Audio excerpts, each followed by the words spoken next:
Hello everyone, what is up? Welcome back to another episode of Killer Instinct. Thank you so much for joining me here today. If you're new here, hi, my name is Savannah and I am your host of Killer Instinct. Before we get started, make sure you go ahead and hit that subscribe button. That way you never miss an episode. We post weekly on the podcast and on YouTube every single Wednesday, and you are not going to want to miss it.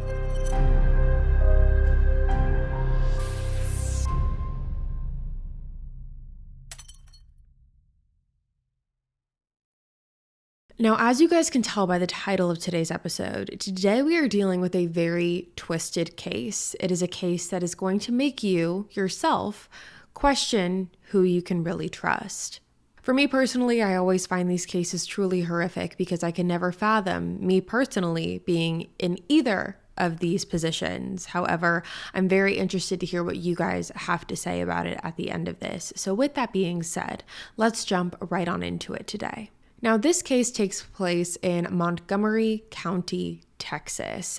And Montgomery County is the home to a variety of people. And in Montgomery County is where a man named Ramon Sosa lived. And in Montgomery County, specifically where Ramon lived in an area called Woodlands, Ramon was very well known throughout the community. And the reason for that is because Ramon was actually a retired boxer, a retired professional boxer. And over time, the people in his community grew to know him and love him. And he was actually looked up to by many as a mentor. Now, growing up, Ramon found his passion for boxing early on in his teenage years. His father was also a very successful boxer, and that same passion got passed down to Ramon. And Ramon ended up being a professional boxer by the age of 17 years old, which is pretty incredible. Now, as Ramon was growing up, he was starting to realize that he didn't really know what life was like outside of boxing. He never really got to experience being a teenager, being a kid, because his life was so solely focused on boxing and always being professional, that the passion for boxing started dwindling away for Ramon a little bit. And when Ramon's father started to see that, he decided to step in and make a decision. And that decision was to move Ramon to Puerto Rico, where he could solely focus on boxing again and really dig into that passion that was once there. But despite his father's efforts, by the time Ramon got back to the US, the passion for boxing had gone away. And Ramon started to look at different career opportunities that he hadn't looked at prior. He ended up moving out to Los Angeles, California for a bit of time for a job opportunity, and it was there that he met a woman named Dolores. Ramon and Dolores ended up having 3 children together, and the family of 5 picked up and moved back to Texas. Now, even though Ramon and Dolores never got officially legally married and never paid for a marriage certificate,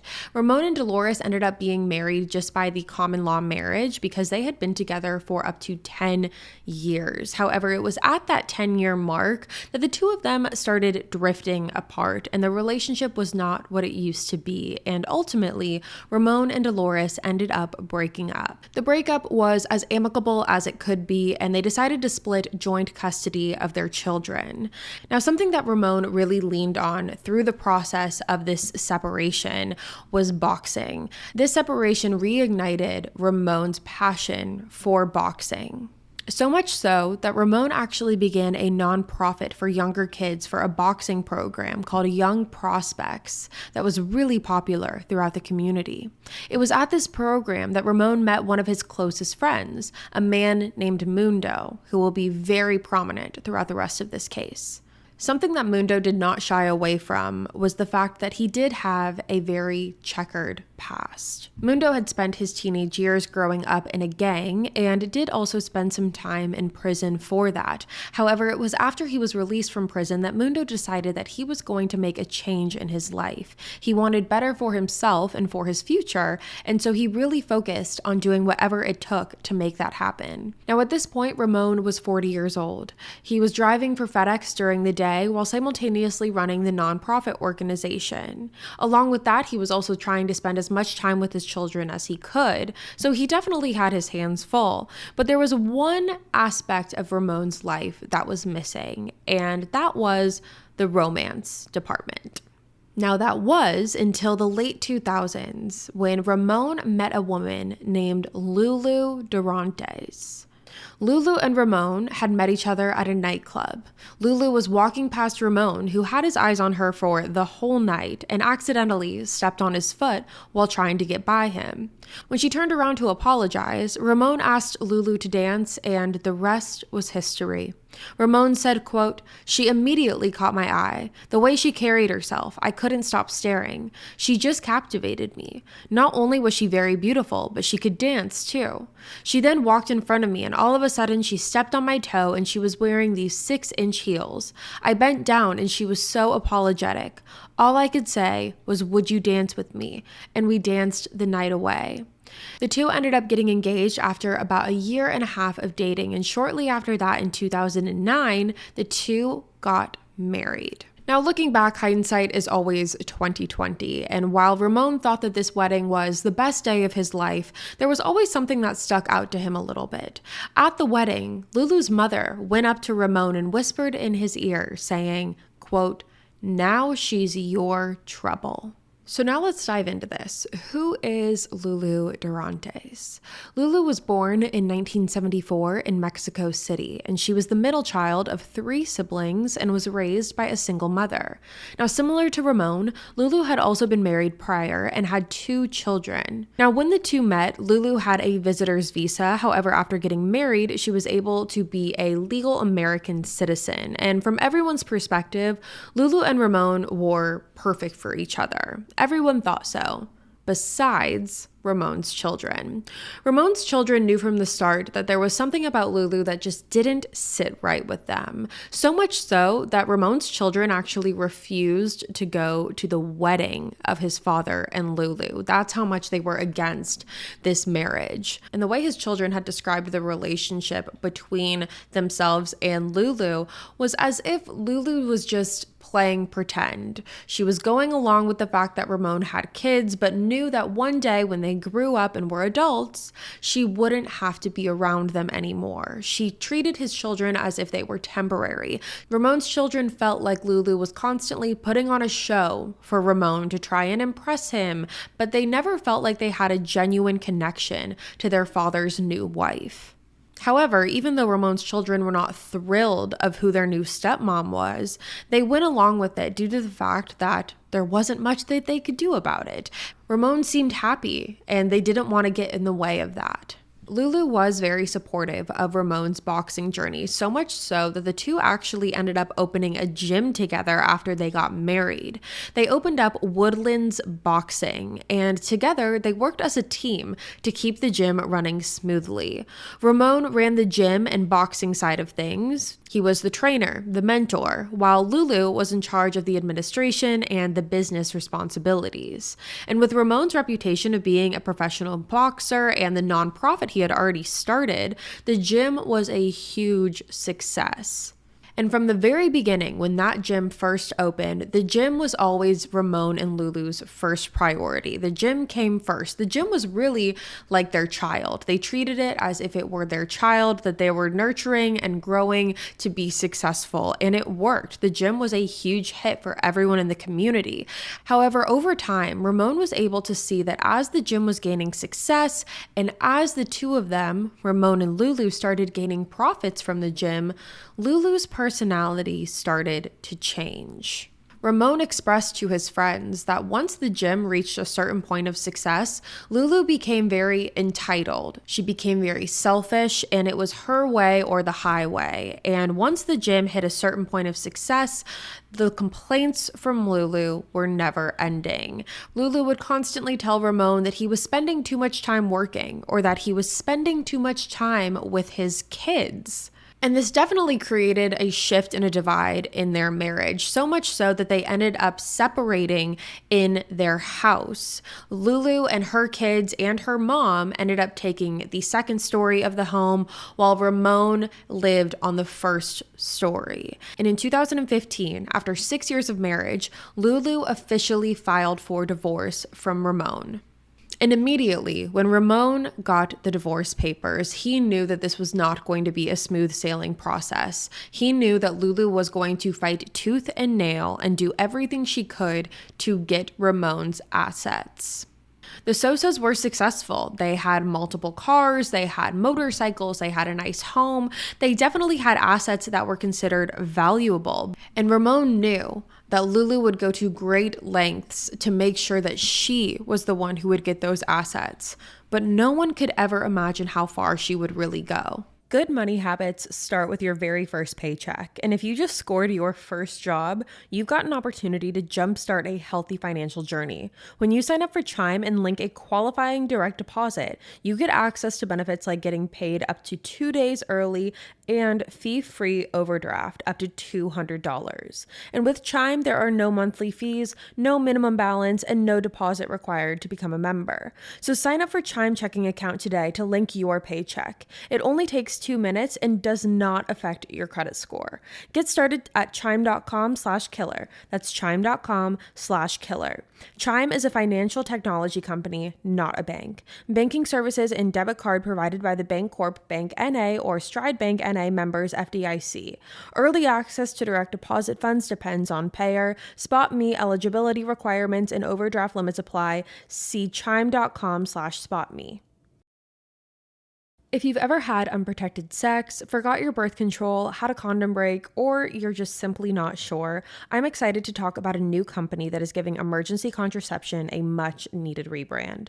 Introducing Julie. Julie is an FDA-approved morning-after pill that helps stop pregnancy before it starts. Julie is aiming to be the emergency contraception company for the next generation, one of learning and acceptance and not of stigma and shame.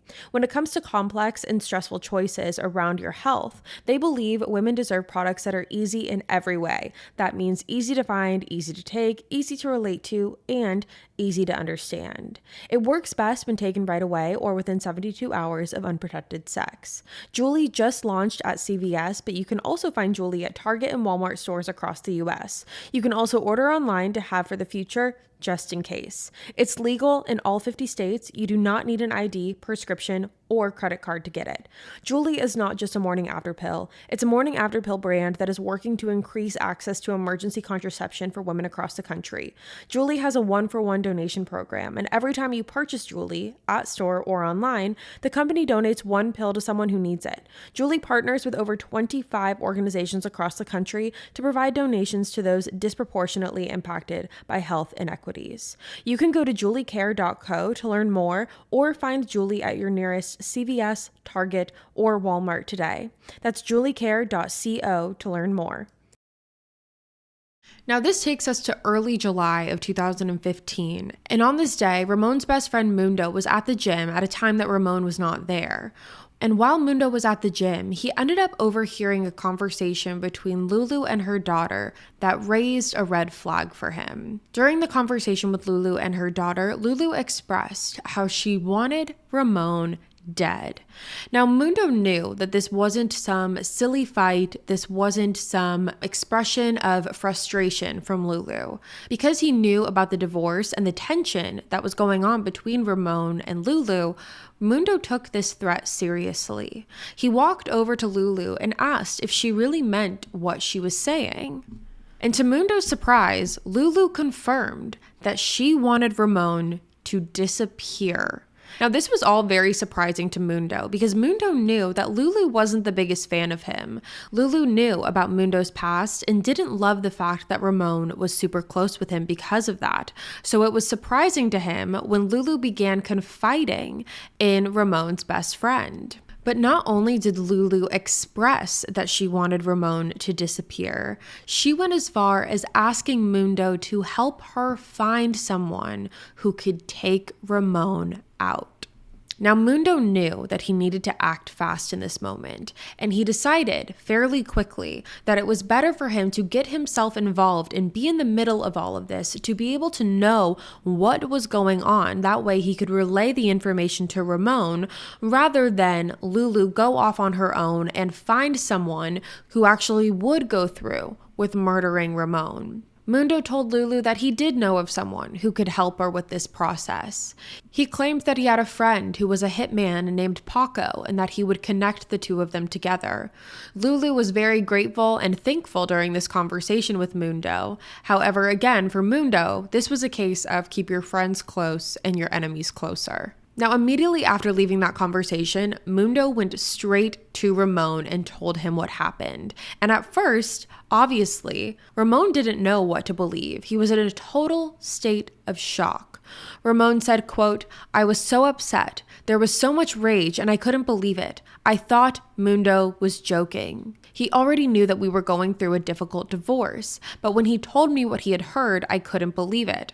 I was hurt, I was angry, I was in shock. We were still living under the same roof. I had a 2-story home. She was living upstairs with her kids and her mother. I was living downstairs.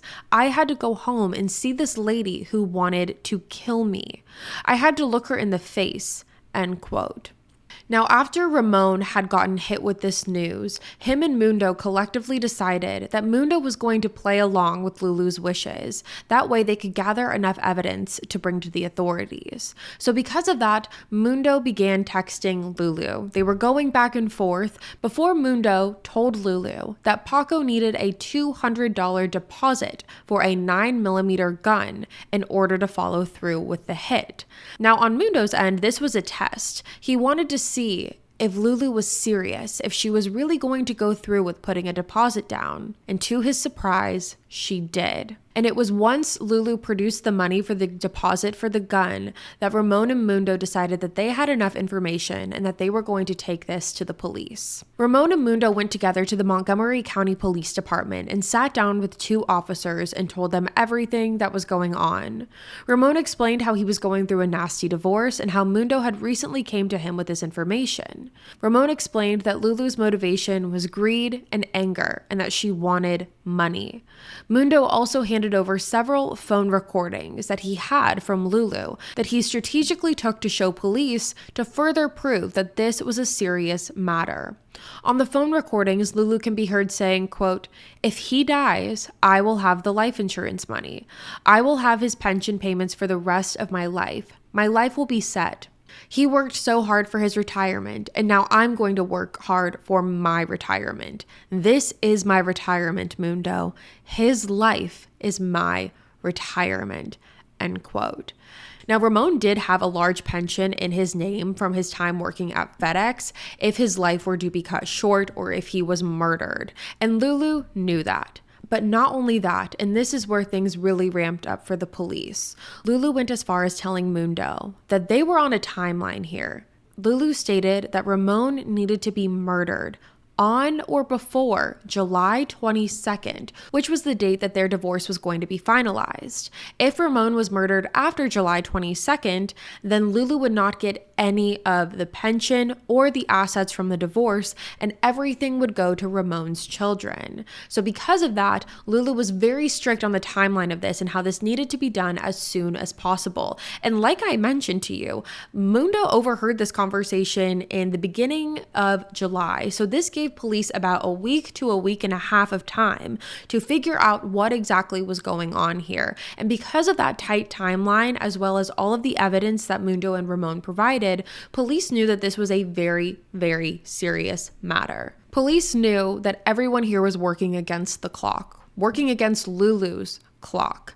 And because of that, police instructed Ramon when he left the police department that day to have as little interaction with Lulu as possible. They told Ramon to maintain as much normalcy in his life as he could. That way, Lulu did not get tipped off that he would know anything. But on the same side, not to have a lot of interaction with Lulu.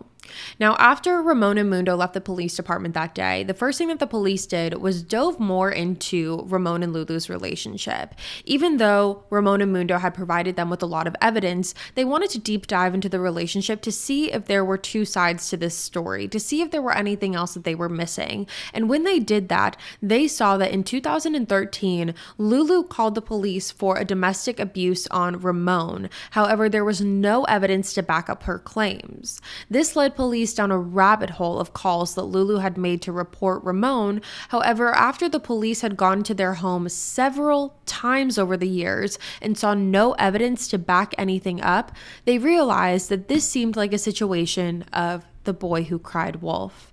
Now, these cases were fully investigated at the time that they were filed, and Ramon took a lie detector test, which he passed. And the grand jury actually refused to indict Ramon at the time because there was no evidence of probable cause. So police decided that their best course of action here was to collect as much evidence as possible. That way there would be no room for doubt and they would be able to arrest Lulu. In order to do that, they decided that the best thing to do would be to conduct an undercover operation.